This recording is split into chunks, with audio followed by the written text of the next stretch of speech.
Now, so a few things that we need to understand right away as we go through Genesis chapter 3 is, one, we don't know how much time took place from the creation to the fall. The Bible doesn't tell us. And some people need to learn that there are some things that the Bible just does not tell us. And therefore, don't try to give the answer to it.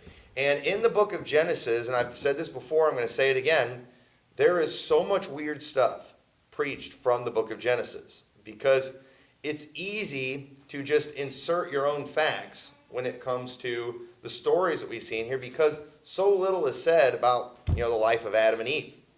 So we know Adam lived 930 years. What he did during his life, we have hardly any idea. So if I want to go and say that he built the pyramid, well, you can't prove that he didn't. Yeah, but I can't prove that he did. So should I be teaching that? No, I shouldn't teach that. But yet, I think it was Clarence Larkin teaches that it was either Adam or Seth that built the Great Pyramid. Okay, you say, now what gives him the right to say it? Because he wrote the greatest book on dispensationalism ever. That was what he called his book, Dispensational Truth. And isn't it interesting that the people who preach the weirdest stuff about Genesis are always dispensationalists? You know why? Because everything brings forth after his own kind. And Clarence Larkin was a weirdo, and therefore he taught weird doctrines. And something that we were talking before church, something that I'm planning on doing with the book of Genesis, there's so much weird stuff preached on in Genesis that I would like to debunk, but there's so much stuff that Genesis actually teaches that I need to teach.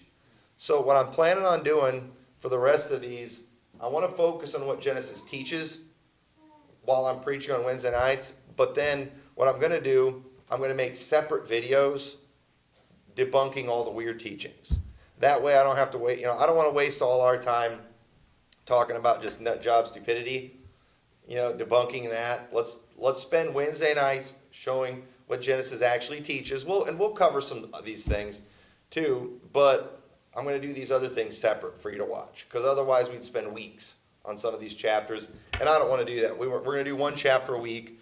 So, but remember, if the Bible doesn't tell us something, we don't get to insert our own facts. That's wrong. Because what ends up happening is people get married to a weird doctrine that they came up with because they inserted their own facts. I want to believe Adam built the pyramid. I want to believe that, Cain built Stonehenge. I want to, if I just want to believe that type of thing, then I'm going to go and I'm going to twist other scriptures to help that out. And that's wrong. We have no right to do that. And, the Bible does not tell us, too, in this right here, that all the animals could talk before the fall. I've heard people say that. So we don't get to assume anything like that. Okay?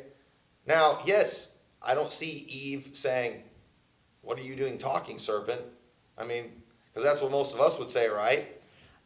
Honestly, we don't just get to start assuming things based on this one story here. I mean, I personally think that Satan just possessed the serpent because it was a subtle beast. I think he wanted to get in there. I think he wanted to get in there past Adam. So he sneaks in there as a serpent so he could get at the woman and deceive. That's my opinion. But we don't get to start teaching, that before the fall, all men were like Dr. Doolittle and could, communicate with all animals, but then they lost that ability. No, stop doing that. Stop trying to connect the Bible to every fairy tale, okay? We're not dispensationalists here. We don't do that. We're Bible believers, and not like Ruckmanite Bible believers. They like to call themselves that, but they are dispensational believers is what they are. They don't believe the Word of God.